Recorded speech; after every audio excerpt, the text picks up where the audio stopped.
Assalamualaikum. Perkenalkan, nama saya Eva Erwin Alvarez dengan NIM 2108300071. Saya akan mempresentasikan tentang teknologi, virtualisasi, dan kontainer.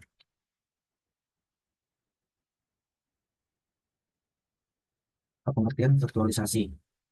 Virtualisasi adalah teknologi yang memungkinkan pembuatan versi virtual dari sumber daya fisik, seperti server, penyimpanan, jaringan, atau sistem operasi. Dengan virtualisasi, satu perangkat keras dapat menjalankan beberapa mesin virtual atau VM yang masing-masing beroperasi secara independen. Selanjutnya, fungsi virtualisasi. Yang pertama, meningkatkan efisiensi penggunaan sumber daya.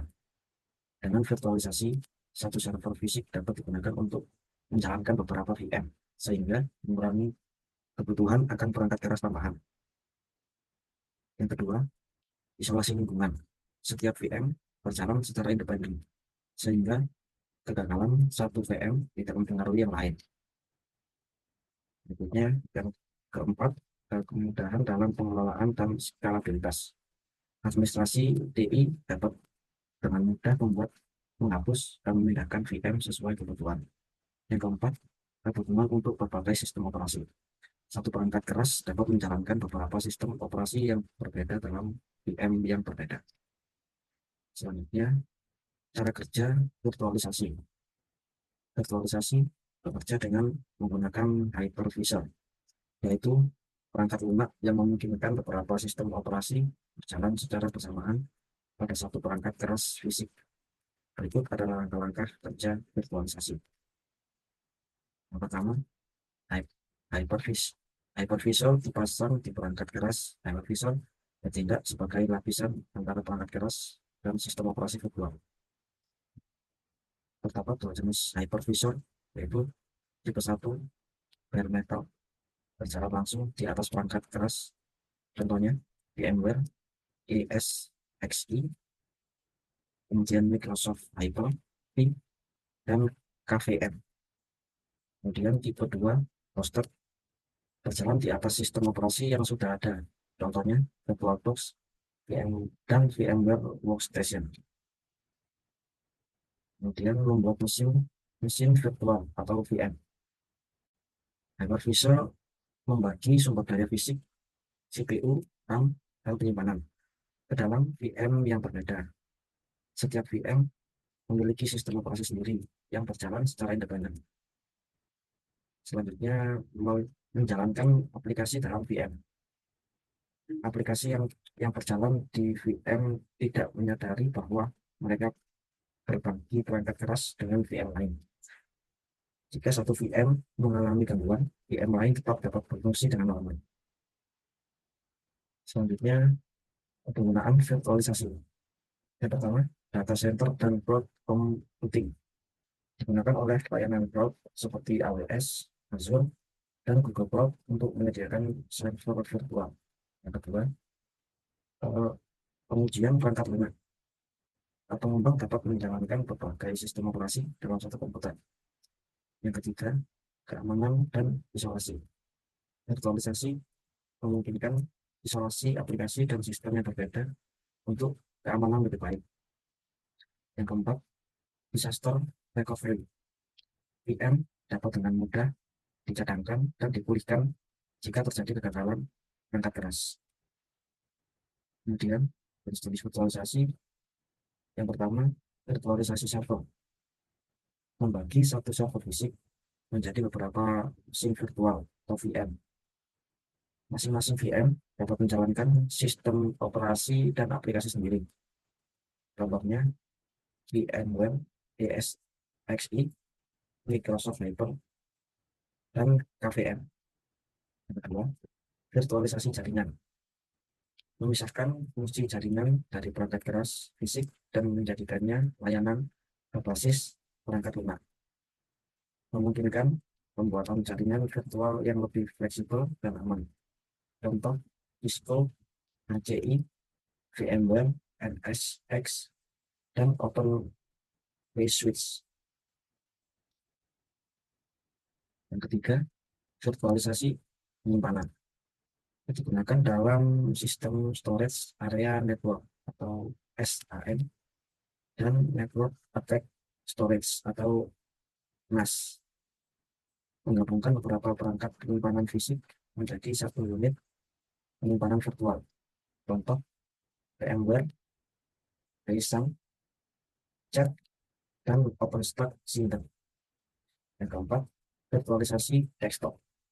Memungkinkan pengguna mengakses lingkungan desktop dari jarak jauh melalui server pusat. Digunakan dalam virtual desktop infrastruktur atau FDI. Contoh, Citrix Virtual Apps and Desktop, Microsoft Remote Desktop Service atau RDS. Kemudian virtualisasi aplikasi. Menjalankan aplikasi dalam lingkungan virtual tanpa menginstalnya di perangkat pengguna. Memungkinkan aplikasi berjalan secara independen dari sistem operasi. Contoh, VMware, in-app, dan Microsoft AppV. Kemudian virtualisasi data. Mengabstraksikan data dari berbagai sumber agar dapat diakses dalam satu tampilan terpadu. Digunakan dalam integrasi big data dan analitik bisnis. Contoh, Genedo, IBM Cloud, Pak, for Data. Nah, kemudian spesifikasi hardware untuk virtualisasi. Yang pertama, CPU atau prosesor, jenis prosesor multicore dengan dukungan virtualisasi hardware. Rekomendasi AMD EPYC atau Ryzen Threadripper mendukung AMD V dan AMD FI. Minimal 8 core, direkomendasikan 16 core atau lebih untuk lingkungan produksi.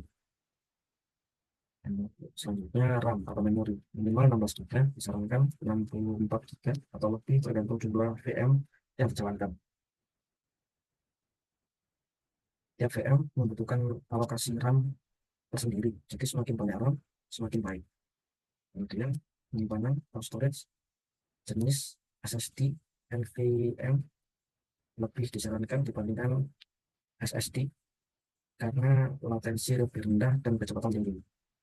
RAID configuration, RAID 5 atau RAID 10 untuk redundansi dan performa yang terbaik. Kalau minimal 512 GB SSD, disarankan 2 TB NVMe SSD atau lebih untuk lingkungan produksi. Selanjutnya, kartu jaringan Network Interface Card atau NIC, minimal 1 GB internet, disarankan 10 GB Ethernet untuk lingkungan virtualisasi skala besar. Multi NIC dibutuhkan jika menjalankan jaringan virtual atau banyak VM dengan traffic tinggi. Nah, kemudian GPU atau operasional untuk virtualisasi grafis atau AI ML. NVIDIA Tesla atau A100 atau RTX 6000 mendukung NVIDIA Grid atau GPU. AMD Instinct atau Radeon Pro untuk virtualisasi grafis dibutuhkan jika menjalankan aplikasi berbasis grafis atau AI di dalam VM. Selanjutnya, pengertian kontainerisasi. Kontainerisasi adalah teknologi yang memungkinkan aplikasi dan dependensinya dikemas dalam sebuah unit yang ringan dan dapat dijalankan di berbagai lingkungan tanpa bergantung pada sistem operasi tertentu. Kontainer lebih ringan dibandingkan VM karena sistem operasi yang sama. Kemudian, fungsi kontainerisasi yang pertama, portabilitas aplikasi. Kontainer memungkinkan aplikasi dijalankan di berbagai lingkungan, development, testing, produksi, tanpa perubahan konfigurasi. Yang kedua, efisiensi sumber daya. Karena tidak memerlukan sistem operasi terpisah untuk setiap aplikasi, kontainer lebih ringan dibandingkan VM dan memanfaatkan sumber daya lebih efisien. Yang ketiga, penyerapan dan skalabilitas yang cepat. Aplikasi dalam kontainer dapat dengan mudah diperbanyak atau dikurangi sesuai dengan kebutuhan kepada kerja. 4. Isolasi aplikasi. Meskipun berbagai kernel yang sama, setiap kontainer memiliki lingkungan yang terisolasi sehingga satu aplikasi tidak mengganggu yang lain. Yang berikutnya, cara kerja kontainerisasi. Kontainerisasi bekerja dengan membungkus aplikasi dan semua dependensinya ke dalam suatu unit yang disebut kontainer. Berikut adalah langkah kerja kontainerisasi. Yang pertama, kontainer engine dipasang di host. Perangkat lunak seperti Docker atau Kubernetes mengelola pembuatan dan eksekusi kontainer. Yang kedua, membuat image kontainer. Image adalah blueprint yang berisi kode aplikasi, pustaka, dan konfigurasi yang dibutuhkan. Contoh, Docker image dapat dibuat menggunakan Docker file. Yang ketiga, menjalankan kontainer. Kontainer berbagi kernel sistem operasi host, tetapi berjalan dalam lingkungan yang terisolisasi. Kontainer dapat dijalankan, dihentikan, dan diperbanyak dalam hitungan detik. Yang keempat, orkestrasi kontainer atau opsional. Untuk mengelola banyak kontainer, digunakan alat orkestrasi seperti Kubernetes untuk otomatisasi, development, scaling, dan monitoring. Selanjutnya, penggunaan kontainerisasi. Dev, OPS, dan CI atau CD mempercepat siklus pengembangan dengan lingkungan yang konsisten dari development hingga produksi. Microservice architecture memungkinkan pengembangan aplikasi berbasis microservice yang dapat dijalankan secara berpisah.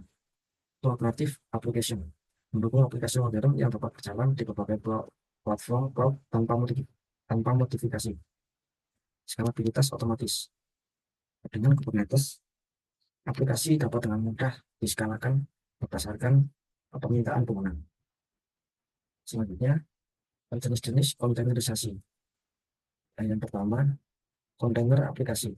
Menjalankan satu aplikasi dalam satu kontainer, termasuk dependensi yang diperlukan, contoh Docker atau Podman.